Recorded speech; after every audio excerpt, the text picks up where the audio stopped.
дар мавҷ барномаи иттилоотии хабар.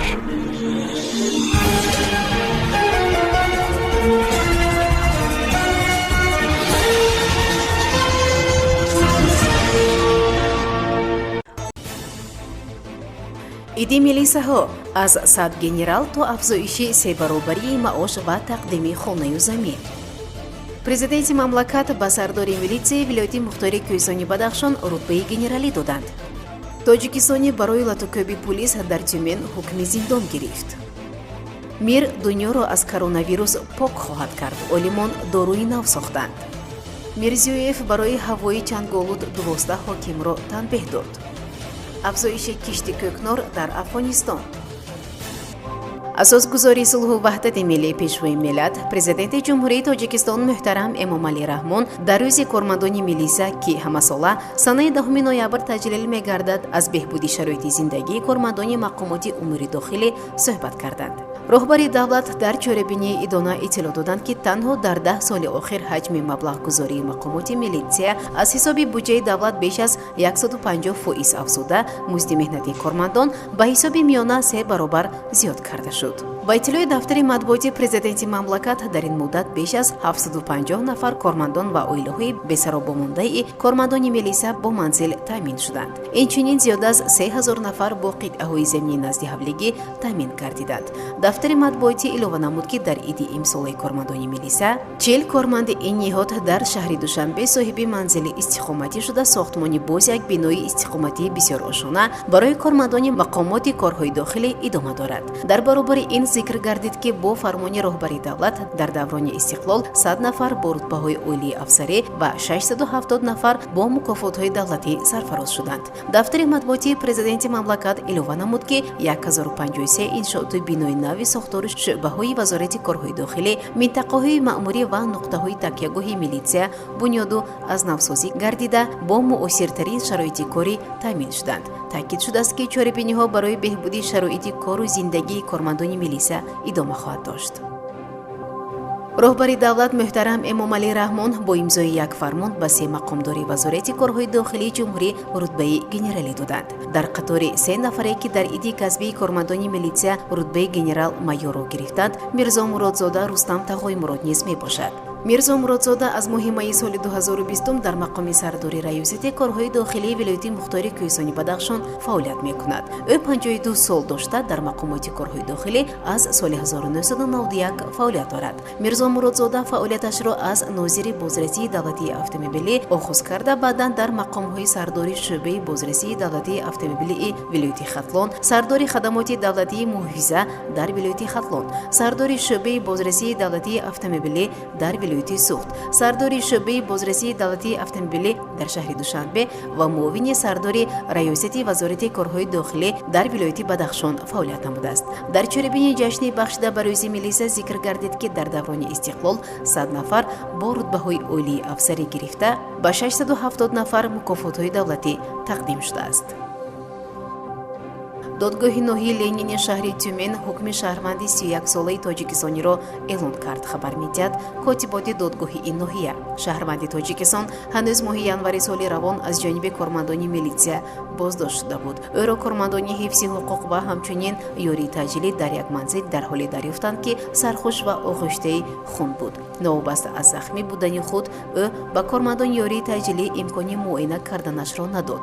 барои ором кардани ӯ яке аз кормандони пулис кӯшиш кард, аммо тоҷикистонӣ бо электрошокер ба сари ӯ зарба задааст. маҳз ба хотири истифода аз зӯроварӣ дар нисбати корманди ҳифзи ҳуқуқ номбурда муддати 4 сол равонаи зиндон шуд.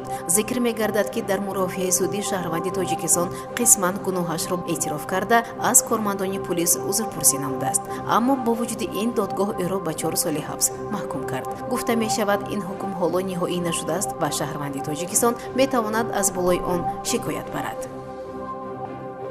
русия ба зудӣ як доруи дигар алайҳи COVID-19-ро сабт хоҳад кард. Оҷонсияи федералии биотибии Русия марҳилаи дуюми озмоишҳои клиникии доруи коронавируси Мир-19-ро ба анҷом мерасонад, хабар медиҳад РИА Новости.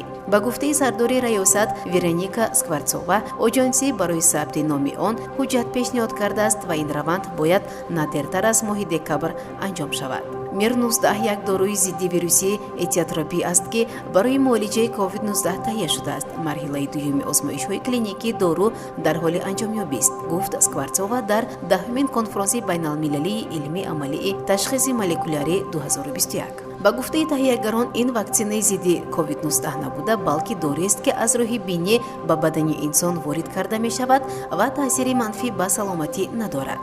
Мир-19 аз ду ҷуз иборат аст. Агенти фаъол РНК-ҳои худро дахолаткунанда ва пептиди интиқолдиҳанда. Он ба қисми геноми коронавирус таъсир ва аз афзоиши вирус пешгирӣ мекунад. тавре дар вазорати тандурустии Русия қайд карданд, имкони боэътимодтарин воситаи муҳофизат аз коронавирус мебошад. дар пасманзари тӯъфони чангу ғубор дар ҷумҳурии Ӯзбекистон, президенти ин кишвар Шавкат Мирзиёев беш аз 10 ҳокимро танбеҳ дод. Нисбати онҳо ҷазои интизомӣ пешбинӣ мешавад. Президенти ҷумҳурии Ӯзбекистон 12 роҳбари навоҳиро барои кори ғайриқаноатбахш дар самти ободонии минтақаҳо танбеҳ дод, хабар медиҳад Оҷонсии миллии УЗА. кишвардори Ӯзбекистон дар ҷаласаи видеоӣ дар бораи татбиқи лоиҳаи миллӣ Яшил макон, яъне муҳити сабз, ин масъаларо матраҳ кард. ин тарҳ соли шиноидани 200 миллион дарахту буттаро пешбинӣ мекунад, ки бояд майдони сабзи шаҳрро аз 8 то 30% зиёд кунад. чуноне дар маҷлис гуфта шуд, ин тарҳ дар ҷумҳурии Қароқалпоқистон, вилоятҳои Намангон, Тошканд ва шаҳри Тошканд хуб ба роҳ мондашудааст, вале дар 12 ноҳия ин лоиҳа ҳоло роҳандозӣ нашудааст. дар ноҳияҳои Қӯшробод, Қаттақӯрғон, Тамдинск, Дӯстлик, Арнасой, Фориш, Янгиариқ, Шеробод, Тирмиз, Музробод, Ғузор ва Китоб шиноидани ниҳолҳо ҳанӯз оғоз нашудааст. роҳбарони ин навоҳӣ танбеҳ шуданд, омадааст дар хабарнома. Шавкат Мирзиёев масъулияти ин корро ба зиммаи роҳбарони тамоми соҳаҳо аз вазоратхонаҳо то корхонаҳо гузошта, дастур дод, ки дар давоми 2 рӯз дар ҳар як ташкилоту ноҳия ва маҳалла ҷадвали ниҳолшинонӣ тасдиқ шавад. ба навиштаи як рӯзномаи хориҷӣ, таҳрими ҳукумати «Толибон» аз сӯи ҷомеаи ҷаҳонӣ боиси афзоиши кишти кӯкнор дар Афғонистон шудааст. таҳримҳои ҷомеаи ҷаҳонӣ бар ҳукумати «Толибон» мунҷар ба афзоиши кишти хашхош дар бисёре аз нуқоти Афғонистон шудааст. иттилоъ медиҳад Спутник Афғонистон дар истинод ба хабаргузории Reuters. тибқи омори пешакӣ дар 22 вилояти Афғонистон дар маҷмӯъ дар 224 000 гектар замини кишоварзӣ кӯкнор кишт шудааст. бар асоси ин гузориш, бисёре аз афғонистониҳо барои таъмини зиндагии худ ба кишти хашхош рӯй оварданд. дар ин гузориш гуфта шудааст, ки кишти хашхош дар миқёси васеъ мушкилоти зиёдеро аз ҷумлаи қочоқ ва эътиёди маводи мухаддир, ҷиноят, бесуботии иҷтимоӣ, бадтар шудани вазъияти саломатии мардум ва тахриби сохтори иқтисодии Афғонистонро ба ҳамроҳ доштааст. барномаи иттилоотии хабар аз рӯйдодҳои Тоҷикистон, минтақа ва ҷаҳон огоҳ бош.